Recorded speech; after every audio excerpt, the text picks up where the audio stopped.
Welcome to our lesson on polynomial functions. As always, you can fast forward till you see this card to look at the topic that you want to review.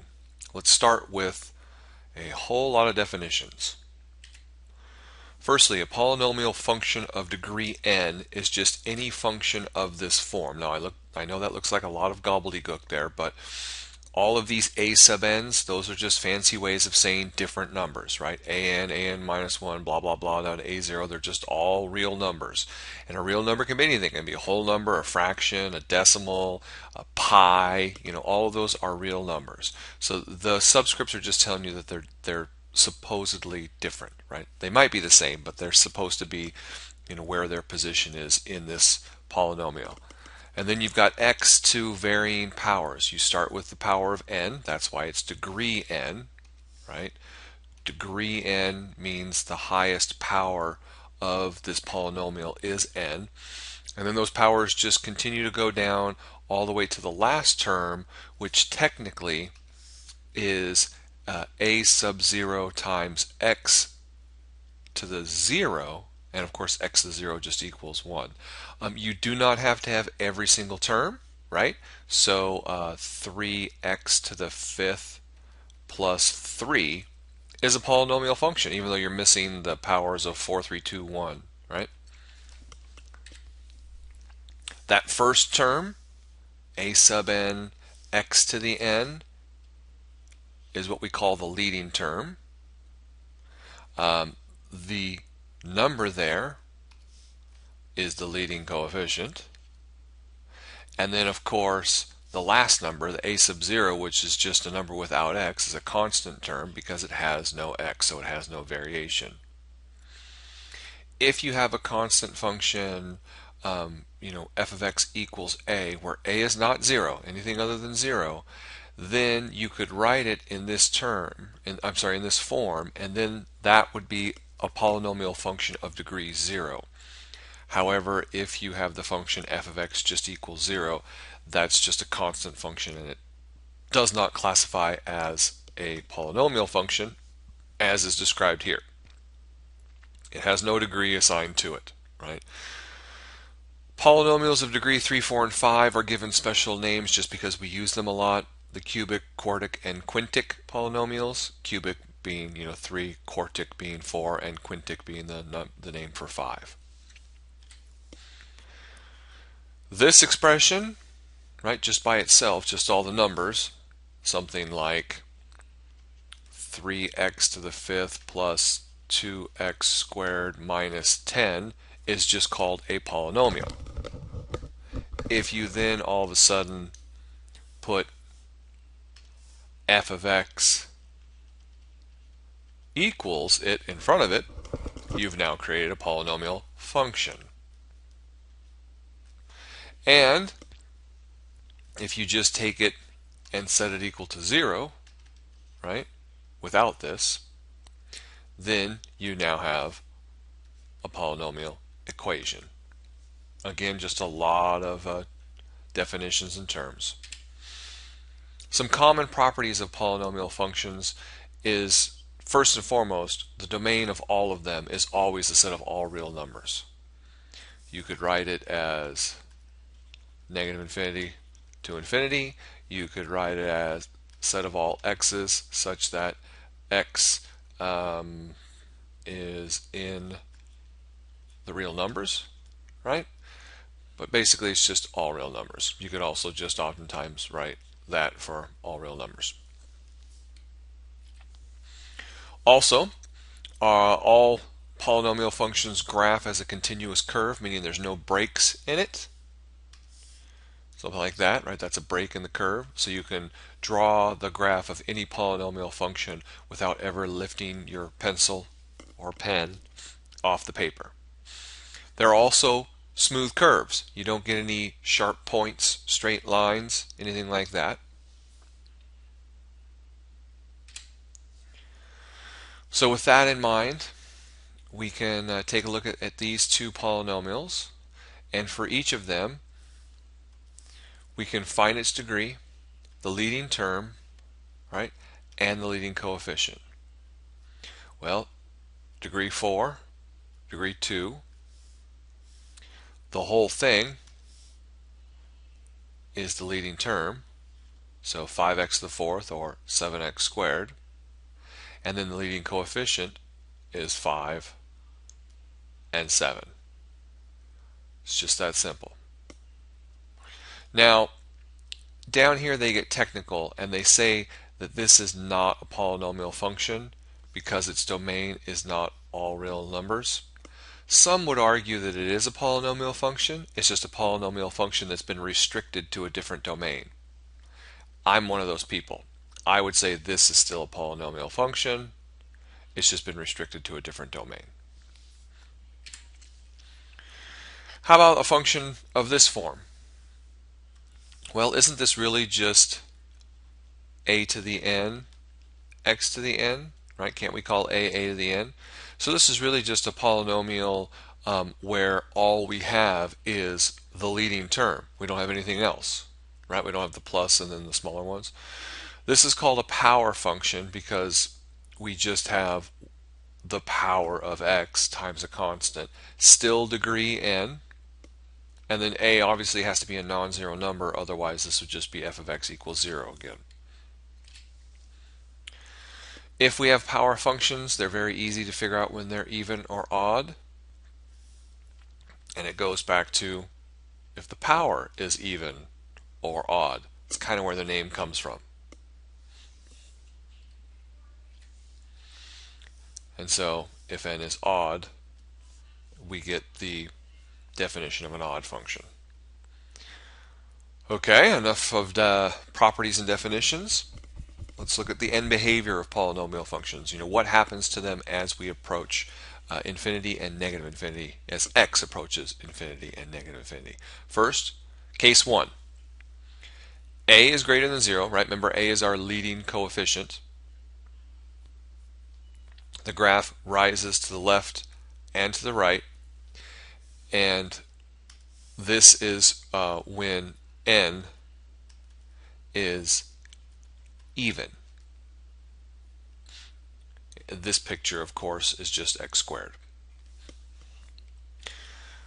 This is also when n is even and a is negative to 0, we get it opening down.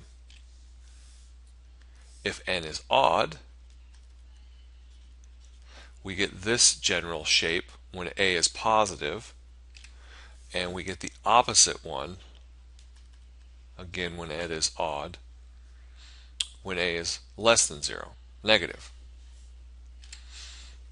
Typical example would be something like this. They give you a polynomial and they want you to show that this polynomial is approximately equal, that's what the little squiggly equals mean, is approximately equal to just 2x cubed when the absolute value of x is very large. It's a big fancy way of saying, hey, when x gets super, super big, what happens at the edges, right? We know that x cubed looks like that. We know that 2x cubed will just be a little skinnier, right? It'll grow a little faster. So what about 2x cubed plus a bunch of other stuff? Well, when x gets really, really big, we'll see that they behave the same. And the easiest thing to do is to factor out your highest power of x, pull out that x cubed, and you're left with 2 plus all of these things. Now, when x gets very large, right, so we let x go out to infinity or negative infinity, these all become 0 because you're dividing by super big numbers. Therefore, as the absolute value of x gets super large, this function ends up looking like x cubed times 2 or 2x cubed. So we've proven that these functions look like their basic counterparts at the extremes, out at positive infinity and negative infinity. So all that really means is that if we were to graph 2x, I'll write it up here, if we were to graph 2x cubed plus, I think it was 5x squared minus 7x plus 11, some weird things are going to happen here in the middle. You're going to get some bumps and stuff like that.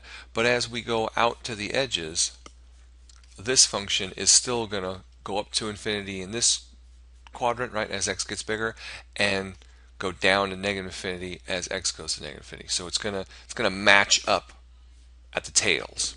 That's all that means.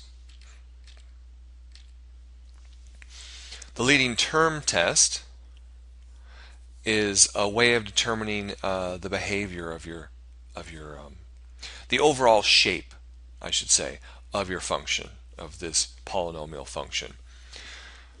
So all we need to do, as we've seen from the previous example, is the leading term is all that matters, right? Whatever this is, when x gets super big, it's going to look like just that. All this stuff becomes inconsequential. So that's why the leading term test exists.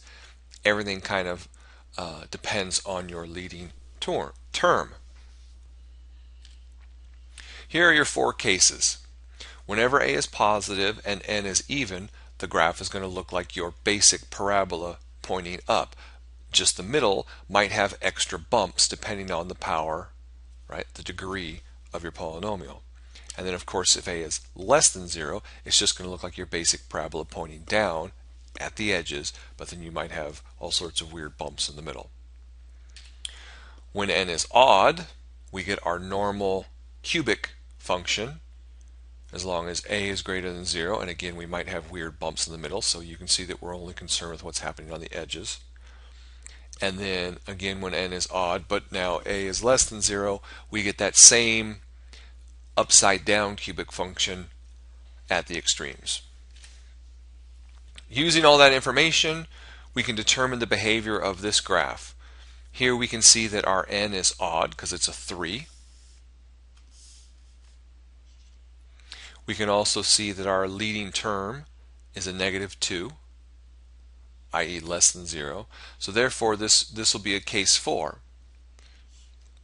We know that x cubed looks like that. So we know that a negative x cubed looks like that.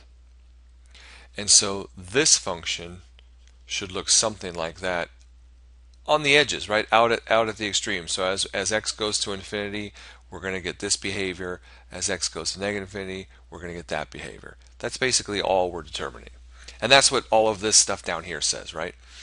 As this behavior is telling us that y goes to positive infinity as x goes to negative infinity, right? So as x goes to negative infinity, y goes up to positive infinity, and y goes to negative infinity as x goes to infinity. That's what those things are trying to tell you in a very confusing way. Next, we can find the zeros of a polynomial function by factoring it. This is a very good skill to practice. We've already seen how to factor quadratics. Now we're just going to remind ourselves how to factor polynomials as well. If we are trying to find zeros of a polynomial function, all three of these statements are equivalent. If we find a letter C and it's a zero of the function, what that means is it's a solution or root of the equation f of x equals 0, and it also means that it's an x-intercept, because an x-intercept is just the point C0, which you can see would also satisfy this.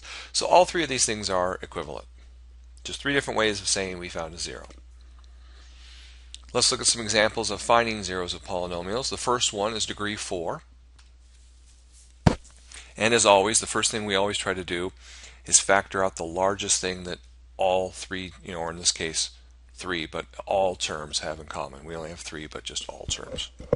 And we see that all of our terms have an x squared in common, so we factor that out to see what's left over. Luckily, what's left over is a quadratic, which we know how to factor doing the reverse FOIL technique. Now, if we set this equal to 0, which is what we're doing, right, and solve each piece, that means this equals 0, this equals 0, or this equals 0. And then solving each of those, we get those 3 solutions. Simple. How about the next one? Well, this one doesn't have something in common, so we can't use that technique. So the next technique we look at is factor by grouping. Whenever we have a cubic, right, a degree 3, we try factor by grouping if we have 4 pieces. So we take the first 2 pieces just because we see that they have something in common. pull out the x squared, and what's left is an x minus 2. We look at the next two pieces, and we're hoping that this is inside that, and it sure is, with a factor of 1. Put these two pieces together to give you x squared plus 1. That quantity times x minus 2 is how this factors. Setting that equal to 0 means that each of these two things are equal to 0. Setting the first one equal to 0 gives you that x is equal to 2. Setting the second one equal to 0 gives you nothing, because this ends up being x squared equals negative 1, which, unless you're using imaginary numbers, does not work, and we're always going to be working with real numbers. So you only have one 0 here, and that's at 2. Okay, another important aspect of all polynomial functions is we can use the intermediate value theorem. In fact, we can use the intermediate value theorem on any continuous function. And since polynomials are continuous, we can use it. Now, there's a lot of words here. If you read it all through, it might be confusing. It says let a and b be two numbers such that a is smaller than b. If your function f is a polynomial function such that f of a and f of b have opposite signs, meaning one of them is positive and one of them is negative, then there is at least one number c in between those two numbers a and b such that f of c equals 0. It basically means if f of a is negative and f of b is positive, then somewhere in between those two it has to cross the x-axis, which will give you that it's equal to 0. Here it is visually, right? F of a is positive in the first one, f of b is negative in the second one, and since it's a continuous function, you can't just jump from positive to negative without crossing, so there has to be at least one place where it crosses. And conversely, if f of a is negative and f of b is positive, we also cross once. But it doesn't have to be just once, it can be more than once, right? So there it's crossing 3 times. And hopefully you can see how you could cross it a bunch of times. So all the intermediate value theorem tells you is that there is at least one 0 in between a and b. It doesn't tell you how many.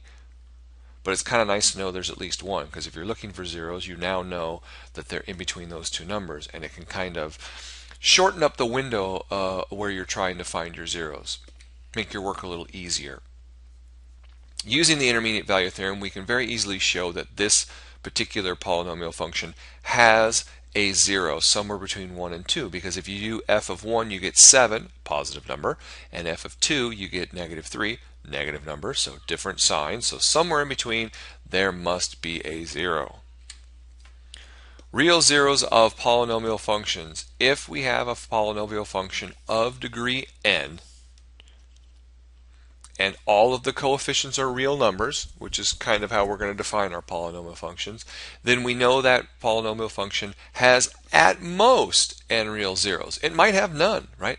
You could have a degree 45 polynomial that has no real zeros. Well, actually 45 would be impossible. You could have a degree 46, polynomial function, and it has no real zeros. And if it does have real zeros, we know the most it could have would be 46. Find the number of distinct real zeros for the following polynomial functions of degree 3. Well, to find zeros, you got to factor them, set them equal to 0, and solve. Since all three of these have already been factored for us, they've done the hard work. All we have to do is set each of those terms, right, each of those factors, equal to 0 and solve. The first one ends up having 3 zeros. The second one ends up having 1 0. And the third one ends up having 2 zeros. So you can see that all three of them were degree 3, and we had an example where we had 3 zeros, 1 0, and 2 zeros. So that's an example of the rule in effect, that we always know we'll have at most n distinct zeros where n is our degree. Next, we can identify the relationship between the degrees, the real zeros, and turning points. First, we have to define what multiplicity of a 0 is. If c is a 0 of a polynomial, remember it's some number, right, some x value that makes our function equal 0. So if we do f of c, it equals 0. And the corresponding factor, x minus c, occurs exactly m times when we factor our function out, then C is called a 0, which we already defined it as a 0, but it's a 0 of multiplicity m. It just means that it occurs more than once, right? So if there are m many of them, so if m is 5, that means you've got x minus c to the 5th as a factor. If m is odd, like my example of 5, the graph of f crosses the x-axis at that point C. However, if m, the multiplicity, is even, then the graph of m just touches the x-axis and bounces back, but it doesn't actually cross all the way through. Visually, here's what they mean. So when m is odd, you get the function crossing through the x-axis and creating zeros, whereas when m is even, you get the function coming down, touching and reversing, or coming up, touching and reversing, right? Bouncing back, so touching the x-axis but not actually going through it. All of this stuff is very important in other applications, so hang in there. I know you're thinking, God, why am I bothering with all this junk? It will help you later. Let's look at an example where we can find the zeros and their multiplicities. Our function's already been factored out for us, and then we can set each of those factors equal to 0 and solve. And then you can see hopefully that the first 0 for x squared, right? Here's one factor, here's its 0. Because that x is squared, that means it has a multiplicity of 2, but since these are both linear terms, they both have multiplicity of 1. So that means if we were to graph this thing at 0, since it has multiplicity 2, we know it's going to bounce back.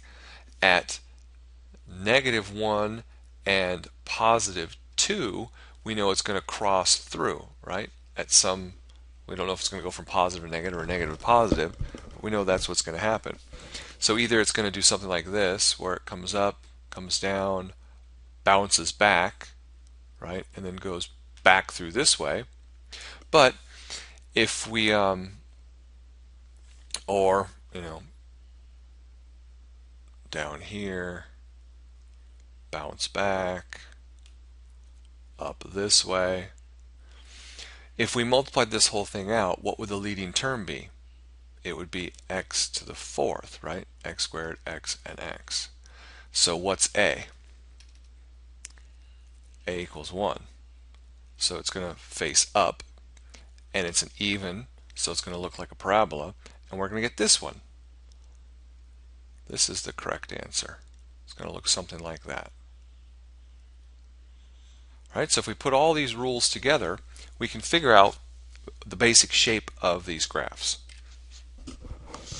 Local or relative maximums and minimums are just the point on the graph that is either higher, right, for a maximum, or lower for a minimum than all other nearby points. And you got to ask yourself, well, what the heck is your definition of nearby? It just means some small neighborhood around those points.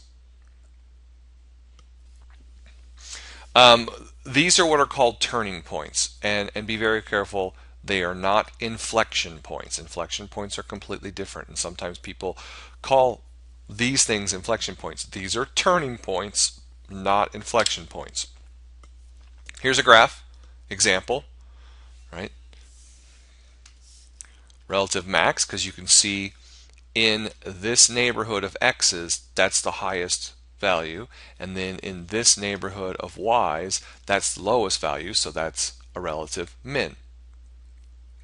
Those are turning points, not inflection points. If you remember from previous classes, your inflection points are where your function changes from concave up to concave down, or vice versa. For this one, it would be probably right about here is where it stops being concave down and starts being concave up. That would be an inflection point, somewhere around there. Number of turning points.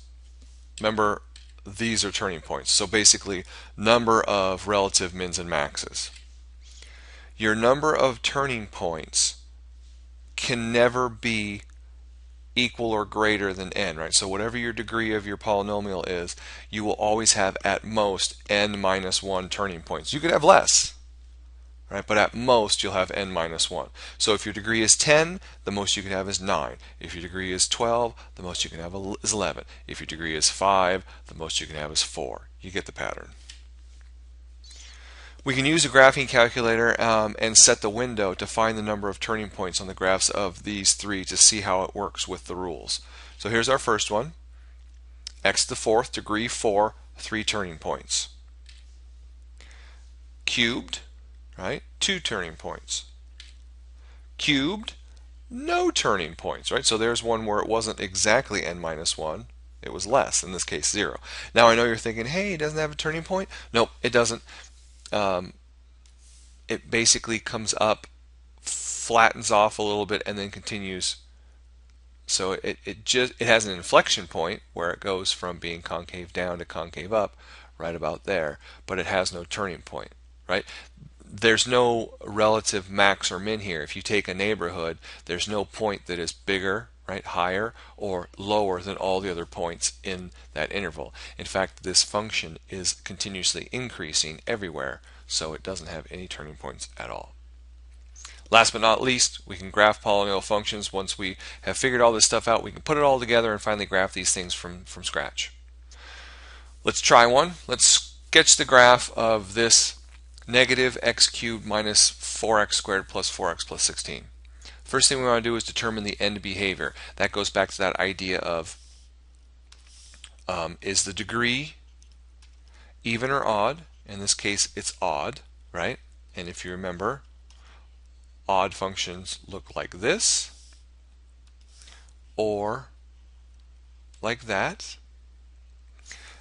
They look like the red one if it's odd and a is positive, and they look like the blue one if a is negative, and in this case a is -1, right, leading coefficient of -1, so we know it has this overall shape. That's what these arrows are saying, that it goes to infinity in this direction and negative infinity in that direction. Next, we can find the zeros by setting it equal to 0, factoring, and solving. We see that it has 3 zeros, all of which have multiplicity of 1, which means the function crosses through at each of those points. Now, if you remember from the previous slide, we determined that the overall shape is this, right? Up to infinity in that direction, down to infinity in that direction. So that means if it's crossing here, and that's the last place it's crossing, it has to be crossing in this direction, and then crossing through there, and then back down. So it's going to look something like that. Of course, not such a horrible drawing, but you get the idea. Next, we can find the y-intercept by plugging in 0 for x and solving. We get 16. We can use some symmetry to check whether the function is even, odd, or neither, just to help us with our picture. That's not really a very useful step. You can pretty much just cancel that. This is a more useful step where you use some test points. Remember, here is our general picture. We know that it's increasing as it goes to that point, right? And then it's got to come back around and go through this one, because then it's got to go back down here. The easiest thing to do is just pick some test interval, some test points in each of your interval. So your black dots here are the 3 zeros, right? Pick test points in each of those zeros. So just pick -5, plug it in, get a value of 21. So you know if you go out to -5, you're up here at 21. Then in between -4 and 2, you pick -3, -5, you know you're down here. In between -2 and 2, pick 0, that's the easiest one. You know what, you're at 16, so you're way up here.